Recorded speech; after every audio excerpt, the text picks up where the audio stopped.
આપણે વાત કરવી હોય તે દિવસ આવા જે શાસ્ત્રો હોય એને લઈને આપણે ગંગામાં પધરાવવા પડે અને ત્યાર પછી એવી વાત કરવી પડે. અને જો આ શાસ્ત્રો આપણી પાસે છે તો આ વાત ખંડિત થાય એવી વાત આપણે ક્યારેય કોઈ ન કરાય. બસ ધામ ધામના જે રહેનાર, નિષ્કુળાનંદ સ્વામી 66 પદી, ધામ ધામના જે રહેનાર હજુર રહે છે જોડી હાથ ને રે. ધામ ધામના જે રહેનાર હજુર રહે છે જોડી હાથ ને રે, કરી આર્ત શું ઉચ્ચાર શિશ નમાવે છે નાથ ને. નિષ્કુળાનંદ સ્વામી 66 પદીમાં કે ધામ ધામના જે રહેનાર હજુર રહે છે જોડી હાથ ને રે, કરી આરતી શું ઉચ્ચાર શિશ નમાવે છે નાથ ને. ધામ ને ધામના ધામીઓ, મોટા મોટા ધામ ધામના જે ધામીઓ છે એ પુરુષોત્તમ નારાયણને બે હાથ જોડીને ઉભા રહે છે, એની આરતી કરે છે. નિષ્કુળાનંદ સ્વામી કે એટલે આપણે તો ગાવાનું જ રહ્યું ને ભાઈ. છેલ્લે બસ પૂરું. જે કૃષ્ણ આદિ અવતાર થાય તે સર્વેનું કારણ આ ગણાય, એ છે પ્રતાપી પરમાત્મા પોતે જાણી શકે શું કુમતી જનો. જેની કુમતી, જેની બુદ્ધિ ભ્રષ્ટ થયેલી છે એ સ્વામિનારાયણ નહીં જાણી શકે.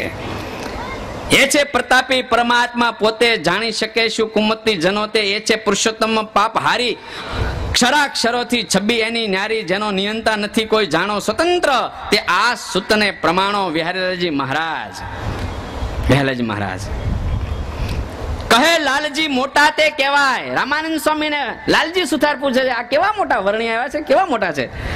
કહે લાલજી મોટા કેવા? દત્તાત્રેય જેવા, ઋષભદેવ જેવા, રામચંદ્ર જેવા?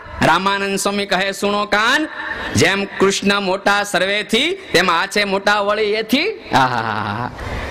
રામાનંદ સ્વામીને આપણે ઠપકો દેવો પડે ભાઈ. જેમ કૃષ્ણ મોટા સર્વેથી તેમ આ છે મોટા વળી એથી, આ છે અવતારના અવતારી, ઘણું શું કહીએ વિસ્તારી.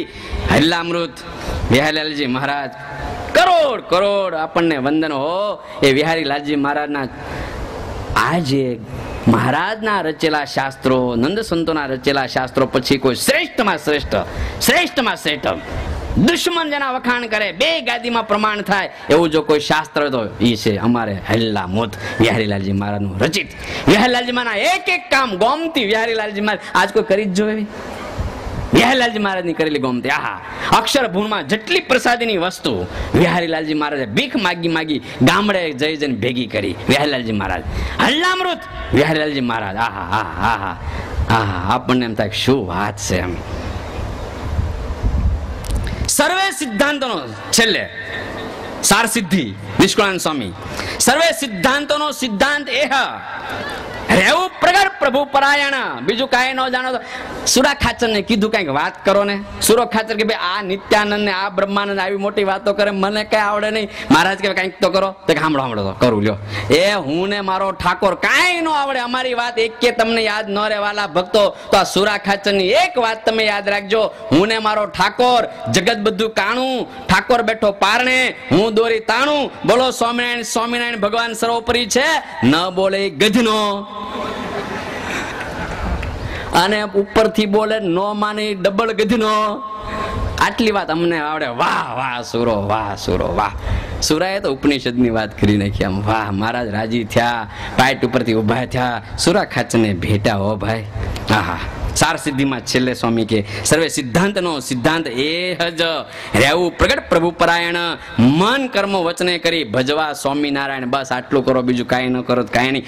મળે પ્રભુ પ્રગટ પ્રમાણ રહે મોક્ષનો સિદ્ધાંત. કલ્યાણ નિર્ણય, કલ્યાણ નિર્ણય. કલ્યાણ કેમ થાય? કેમ કલ્યાણ થાય? કલ્યાણ નિર્ણય મળે મળે પ્રભુ પ્રગટ પ્રમાણે. જો કા પ્રગટ ભગવાન પુરુષોત્તમ ભગવાન સ્વામિનારાયણની ઉપાસના થાય, મળે પ્રગટ પ્રભુ પ્રગટ પ્રમાણ રે, કાં તો તેના મળેલ કલ્યાણ રે. તેહ વિના તો કોટી ઉપાય રે, આત્યંતિક કલ્યાણ ન થાય રે. નિષ્કુળાનંદ સ્વામી કલ્યાણ નિર્ણયમાં કહે છે, કલ્યાણ નિર્ણય. હવે તમને મુક્તાનંદ સ્વામીની બે ચાર કડીઓ બોલી મારી કથાનું વિરામ આપું છું. છાંડી કેસી ઘનશ્યામ મારા ગુરુ છે, આદિગુરુ મુક્તાનંદ સ્વામી.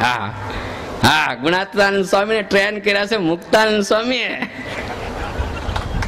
માફ કરજો, એમના જીવન ચરિત્રમાં લખ્યું છે. સમજ્યા? સ્વામી લખે છે, આધારાનંદ સ્વામી હરિચંદ્ર સાગરમાં 18ના તરંગમાં, કે ગોપાળાનંદ સ્વામી મુક્તાનંદ સ્વામીનો એક ઘડી પણ સંગ છોડી નહોતા શકતા. મન કર્મ વચને કરીને સંગ કરતા હતા, જેને કારણે મુક્તાનંદ સ્વામીમાં જેવા ગુણ હતા, જેવી સમજણ હતી, એ બધી જ એમાં આવી. આમ હરિચેતનામૃત સાગર 18મું